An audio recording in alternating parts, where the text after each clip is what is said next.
6 jours avant la Pâque, Jésus vint à Béthanie, où habitait Lazare.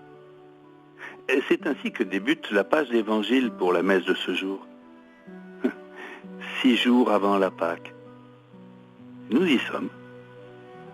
La liturgie de l'Église nous introduit ainsi, par ce passage de l'évangile de Jean, dans le climat même qui a précédé la mort et la résurrection de notre Seigneur. Là nous sommes, 6 jours avant la Pâque. Et aujourd'hui, il y a Marthe, il y a Lazare, il y a Marie, où tout est prêt pour la fête, en pleine lumière, semble-t-il. Et nous pouvons y entrer aisément. Nous connaissons en effet l'affection qui unit Jésus à cette famille.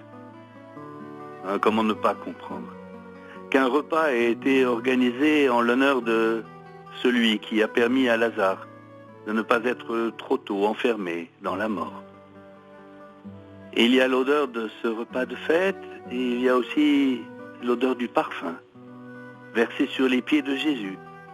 Un parfum très pur, un parfum de grande valeur. Et vraiment, tout est prêt, apparemment, pour la fête.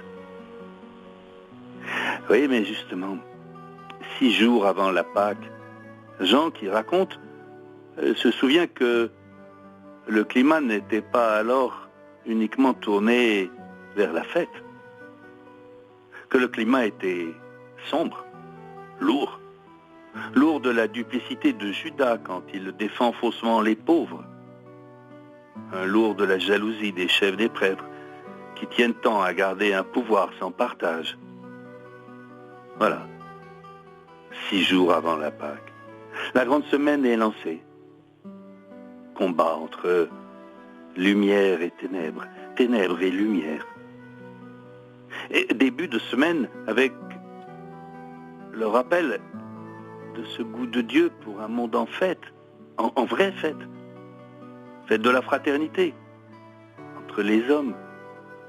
La fraternité. Don de Dieu. Famille de Dieu.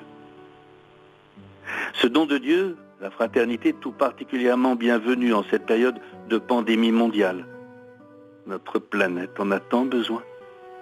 Besoin d'un surcroît de fraternité, d'un surcroît de lumière. Alors merci Seigneur.